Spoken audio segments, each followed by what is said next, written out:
Hello, it's Yen. Welcome to my kitchen. Oh my goodness, we have been having oysters every week because they're only 58 cents at Winco, which is our local grocery store.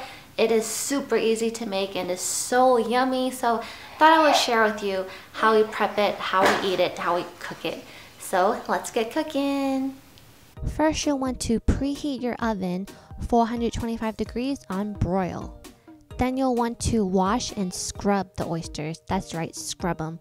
You'll want to remove as much of the excessive sand as possible. This way when you eat them, you don't eat sand. So scrub, scrub, scrub. And as you can see, I am just using a normal toothbrush, nothing fancy. I have about 2 dozen oysters, so I'm using 2 large cookie sheets to cook them.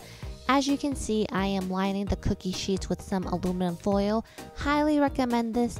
It makes things a lot easier to clean up afterwards. Then just place the oysters on the cookie sheets, and they could be as close together or as spaced out as you want them to be.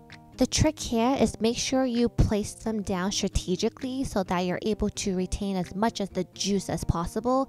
So think of it as the oyster is like a bowl filled with water.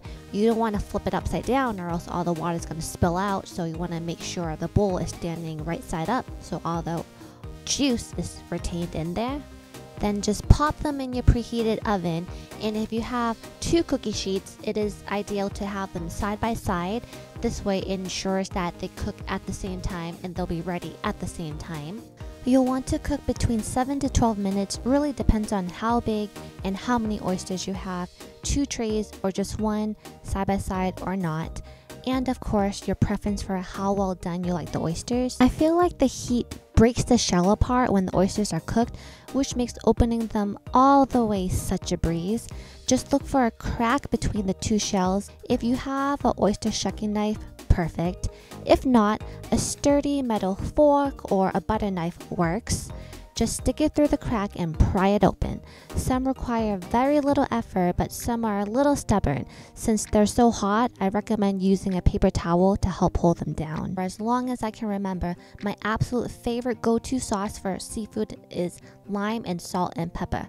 My friend introduced me to adding hot sauce to oysters, and I am a fan. He used Tabasco, but we are Tapatio lovers, so we always have some on hand. As you can see, this one has a little sand on the side.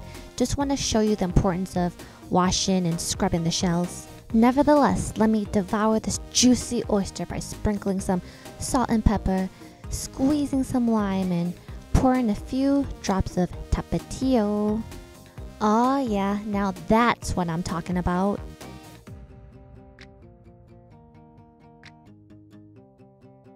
Well, if you enjoyed this video, be sure to like, comment, share, and subscribe. Don't forget to check out my mommy channel. Tyler and I recently went to Vegas and we vlogged. Hi Ethan! Tyler and I recently went to Vegas and I vlogged our trip, so it's up on the mommy channel. Also, you can see updates on Ethan, who is 6 months old today. Thank you for joining me today in my kitchen where everything is served with love, and I'll see you next time.